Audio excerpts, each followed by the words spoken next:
Okay, back again to the idea that we hadn't written enough new songs for this record, which again boggles my mind. Rhinoceros, which was also a song we recorded for the Ignafa demos. We actually did two versions. And quick little side story: if you've ever heard the Ignafa versions, where one of the versions of Rhinoceros has a keyboard solo, well, that's because we thought it was funny if we had Mark, the producer engineer, play a keyboard solo because he was a trained keyboardist pianist.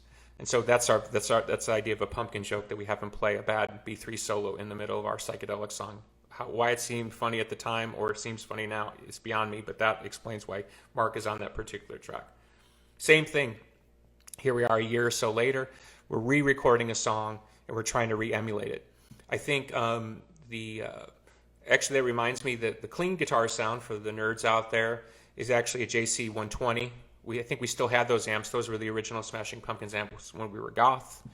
So that is the clean sound, which I found out later was like the Metallica clean sound. Had no idea. But that was the only sound that could make that sort of a pretty simple, clean sound that Butch wanted. Again, I think Rhinoceros is a really good example of the band's dynamism come into play. There's like sort of the riffy solo in the middle, the sort of explosive ending, the use of the open chords. You really hear our style developing. And even though you hear early intimations, yeah, is that a word? Intimations of it on the Ignafo sessions, here with Butch's guidance and the clarity and the tuning, you really hear the power. Now let's go back to vocals for a second. The famous "She Knows, She Knows." Again, pre-Pro Tools for any musicians out there. Howard Willing asked me today, what was it like recording vocals? Well, give you a perfect example. We only had one 24-track machine for you kids that we used to use tape to record. So you have a big reel like this. You'd only have 24 tracks. And after all the drums were tracked and all the other music was tracked, there was only two channels left for vocals, which meant if I was singing a lead vocal, I'd sing, a take, let's say sing a verse. And I was not a competent singer at that point. My voice was pretty, but singing that style wasn't easy, especially when it came to pitch. So we do do a verse, okay, and then go to the other track, sing the same 4-6 lines or whatever, and then listen to both and get rid of the worst one, and then try to beat it. And we do that.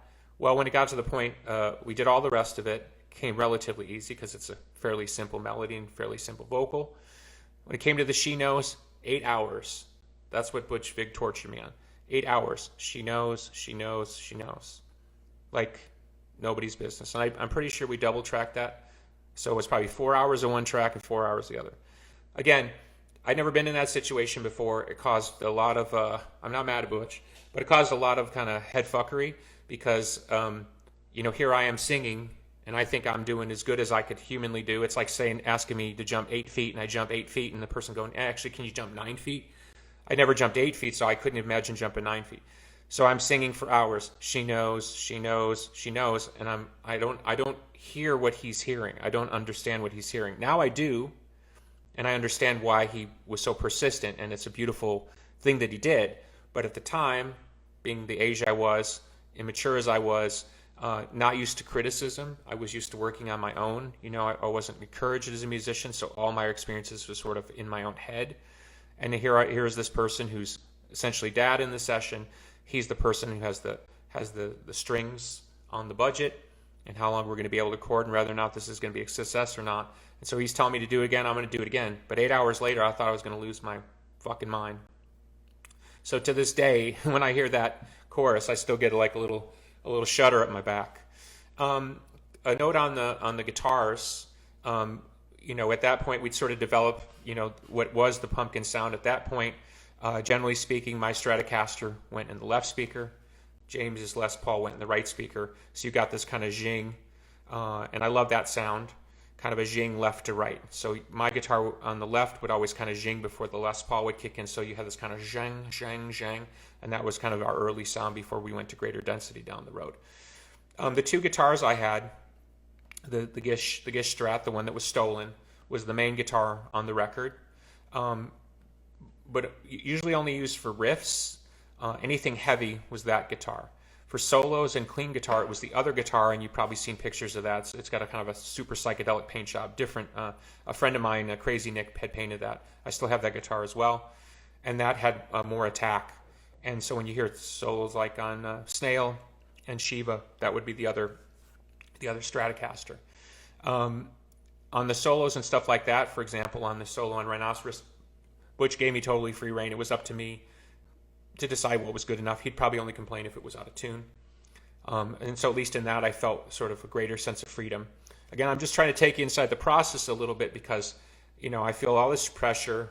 The other band members aren't necessarily happy about the way it's turned out in the sense that the producers made this judgment call that it's going to be me playing, the majority of the parts. And then this guy, I've only known a couple days, is asking me to play at a level that I can't even psychologically process. He's asking me to sing in a level I can't psychologically process. Again, I appreciate it now, but at the time it was very daunting. So most of my happy memories involve things like extra guitar parts, solos, things like that, because it allowed me, or even the times where we were fucking off, and I could talk about that a little bit. It was like a way to blow off steam because all the other stuff, the riffing, the trying to be tight with Jimmy, trying to understand how to lock to a kick drum, both as a bass player and a guitar player. The stress level for me was off the charts. Probably average work day was somewhere in the neighborhood of 8 to 10 hours. In a normal studio day, up until that point, I probably worked 4 hours, 6 hours. And yeah, if you go into session a couple days in a row for long days, big deal. But when you're talking about weeks at a time, generally speaking, we drive up and stay up in Wisconsin and work kind of on and off. So we go up for 4 or 5 days, come back down for a week, go back up. So the album was made in piecemeal. So I don't have any particular memory other than we did it assembly line. We cut all the drums, then we cut all the bass, then we cut all the guitars, then we cut all the vocals. So that gives you some indication of how simple it was. And like I said, it ended up being, I think, 46 days at the end of it in total. We went over budget by at least $10,000. The label was not happy about that, but they were so happy with the result of the record. That was it.